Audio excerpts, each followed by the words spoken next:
Guys welcome back. నేను మీ అమ్మగాడు. లైక్లు కామెంట్లు చాలా తగ్గిపోతున్నాయి. లైక్ చేయండి, కామెంట్ చేయండి.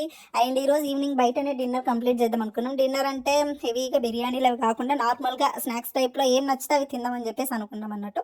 ఇక్కడ పానీపూరి తింటున్నాం. పానీపూరి అవగానే మహికి మంచూరియా అంటే చాలా ఇష్టం. నాకు అస్సలు నచ్చదు.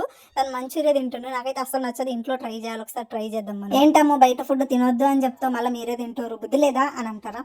యాక్చువల్గా అయితే అప్పుడప్పుడు తినొచ్చులే గైస్, ఎప్పుడు తినకూడదు. ఎప్పుడో ఒకసారి మేము మంత్లీ 2 months 3 months అట్లా ఒకసారి తింటూ ఉంటాం. ఈయన ఇంటి దగ్గర ఉంటేనే ఇలాంటి ప్రయోగాలన్నీ జరుగుతాయి అన్నట్టు. ఫుడ్ అంటే నూడిల్స్, పానీపూరి ఓకే, కానీ మంచూరియా అంటే అస్సలు నచ్చదు నాకు. ఈయనైతే మంచిగా తింటున్నాడు అన్నట్టు. చూడండి మంచూరియా ఎట్లా. మీలో మంచూరియా లవర్స్ ఎవరైనా ఉన్నారా ఉంటే కింద కామెంట్ చేయండి. మంచూరియా తినేసి అలా మెల్లిగా నడుచుకుంటూ పోతున్నాం. యాక్చువల్గా నాకు తెలిసిన జ్ఞానోదయం ఏందని అంటే, ఈ బయట ఈ చెత్త తినడానికి ఎక్కువ డబ్బులు పెట్టాలి. లాస్ట్లో ఎన్ని డబ్బులు అనేవి కూడా చెప్తా, మీరు కూడా షాక్ అవుతారు. లాస్ట్ వరకు చూడండి. తర్వాత ఇక్కడ గొంతు పొంగనాలు తీసుకున్నాం అన్నట్టు. టేస్ట్ చాలా బాగుంటాయి. బట్ ఇది ఒక్కటి నోట్లో పెట్టుకోవడం ఎంత వరస్ట్ ఉండే. దీని కాస్ట్ వచ్చేసి 40 రూపీస్ అలా పడింది.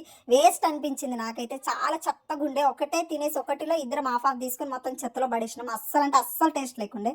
ఇక్కడ ఎగ్ దోశ తినాలనిపించింది. సరే అని చెప్పేసి ఒక ఎగ్ దోశ ట్రై చేసినాం. ఇది కూడా వరస్ట్ ఉండే. అస్సలు నచ్చలేదు. రిగ్రెట్ ఫీల్ అయినాం. తర్వాత మన వంశపారంపరంగా వస్తున్న టీని తాగాలి. ఇది లేకపోతే మనకు డే స్టార్ట్ అవ్వదు, డే ఎండ్ అవ్వదు అన్నట్టు. టీతో ఇక్కడ ముగించడం.